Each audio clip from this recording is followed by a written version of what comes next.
आखिर श्री कृष्ण ने देवकी के गर्भ से ही क्यों जन्म लिया? वह यशोदा के गर्भ से भी जन्म ले सकते थे, जिन्होंने उनका पालन किया, लेकिन वह कारागार में ही क्यों देवकी की कोख से जन्म लिया? श्री कृष्ण ने देवकी के कोख से क्यों जन्म लिया? आगे की कहानी जानने के लिए प्लीज़ आप मेरे चैनल को सब्सक्राइब करें। श्री कृष्ण के जन्म के बाद देवकी ने भी श्री कृष्ण से यही सवाल किया कि आपने मेरे कोख से ही क्यों जन्म लिया? देवकी के पूछने पर श्री कृष्ण ने उन्हें पिछले जन्म की कहानी बताई, जो पिछले 3 जन्मों की थी। भगवान ने देवकी और वासुदेव को बताया कि आप लोगों ने पिछले जन्म में मेरी अभीष्ट रूप की आराधना की, तब मैंने खुश होकर आप लोगों से वर मांगने को कहा। जब आपने मेरे जैसे पुत्र की प्राप्ति हो, जो देवकी की कोख से पैदा हो, इस वरदान को पूरा करने के लिए ही मैंने आपके कोख से जन्म लिया। इसलिए उस समय मैंने तुम लोगों को अपने पूरे रूप में दर्शन दिए थे कि आप लोगों के मेरे बारे में ज्ञान हो।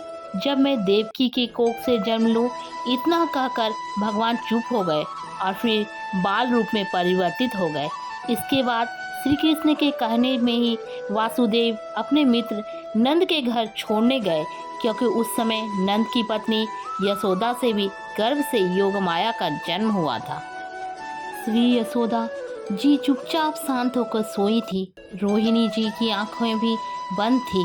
जब वासुदेव ने यशोदा की पुत्री को उठाकर कान्हा को यशोदा के पास सुलाया तो अचानक सूती का गृह अभिनव प्रकाश से भर गया। सर्वप्रथम रोहिणी माता की आंखें खुली। वे जान गई कि यशोदा ने जन्म दिया है। रोहिणी जी दासियों से बोल उठी, अरे तुम सब क्या देखती ही रह गई? कोई दौड़कर नंद को सूचना दे दो। फिर क्या था, दूसरे ही क्षण सूती कागर आनंद और खुशियों के कोलाहल में डूब गया। एक नंद की सूचना देने के लिए दौड़ी, एक दाई को बुलाने के लिए गई, एक सहनाई वाले के यहाँ गई। चारों ओर आनंद का साम्राज्य छाया हुआ था। विधिवत जात कर्म संस्कार संपन्न हुआ। नंद ने इतना दान दिया कि याचकों को और कहीं मांगने की आवश्यकता ही समाप्त हो गई। संपूर्ण ब्रज ही मानो प्रेमानंद में डूब गया। माता यशोदा बड़ी ललक से हाथ बढ़ाती है और अपने हृदय धन को उठा दे लेती है तथा शिशु के अंदरों को खोलकर अपना स्तन उसके मुख में देती है। भगवान शिशु रूप में माँ के वात्सल्य का बड़े ही प्रेम से पान करने लगते हैं। कंस के द्वारा भेजी हुई पूतना अपने स्तनों में कालकूट विष लगाकर गोपी वेश में यशोदा नंद श्री कृष्ण को मारने के लिए आई। उसने अपना स्तन श्री कृष्ण के मुख में दे दिया। श्री कृष्ण दूध के साथ उसके प्राणों को भी पी गए। शरीर छोड़ते समय श्री कृष्ण को लेकर पूतना मथुरा की ओर दौड़ी। उस समय यशोदा के प्राण भी श्री कृष्ण के साथ चले गए।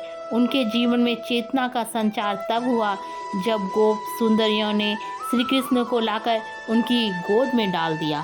यशोदा नंदन श्री कृष्ण बढ़ने लगे। मैया का आनंद भी उसी क्रम में बढ़ रहा था। जननी का प्यार पाकर श्री कृष्ण चंद्र 81 दिनों के हो गए। मैया आज अपने सलोने श्री कृष्ण को नीचे पालने में सुला आई थी। कंस प्रेरित उत्कच नामक दैत्य आया और संकट में प्रविष्ट हो गया। वह संकट को गिराकर श्री कृष्ण को पीस डालना चाहता था। इसके पूर्व की श्री कृष्ण ने संकट को उलट दिया और संकटासुर का अंत हो गया। भगवान श्री कृष्ण ने माखन लीला, उखल बंधन, कालिया उदद, गोचारण, धेनुक वध, द्वागित पान, गौवध धारण, रास लीला आदि अनेक लीलाओं से यशोदा मैया को अपार सुख प्रदान किया। इस प्रकार 11 वर्ष 6 महीने तक माता यशोदा का महल श्री कृष्ण की किलकारियों से गूंजता रहा। आखिर श्री कृष्ण को मथुरा पूरी ले जाने के लिए उक्र आ ही गया। अक्रूर ने आकर यशोदा के हृदय पे मानो अत्यंत क्रूर वृज का प्रहार किया।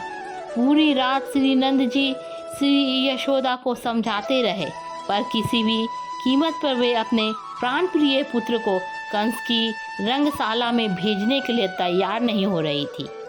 आखिर योग माया ने अपनी माया का प्रभाव फैलाया। यशोदा जी ने फिर भी अनुमति नहीं दी।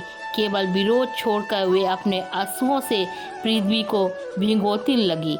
श्री कृष्ण चले गए और यशोदा विक्षिप्त सी हो गई। उनका हृदय तो तब शीतल हुआ जब वे कुरुक्षेत्र में श्री कृष्ण से मिली। राम श्याम को पुनः अपनी गोद में बिठाकर माता यशोदा ने नवजीवन पाया। अपनी लीला समेटने से पहले ही भगवान ने माता यशोदा को गोलोक भेज दिया। कृष्ण मथुरा गए और उन्होंने कंस का वध किया और कंस के वध करने के बाद वो कारागार में गए और वहाँ से माता पिता तथा पिता वासुदेव को छुड़ाया।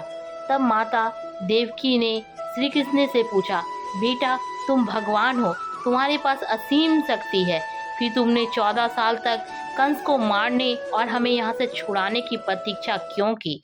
भगवान श्री कृष्ण ने कहा, क्षमा करें आदरणीय माता जी, क्या आपने मुझे पिछले जन्म में 14 साल के लिए वनवास में नहीं भेजा था?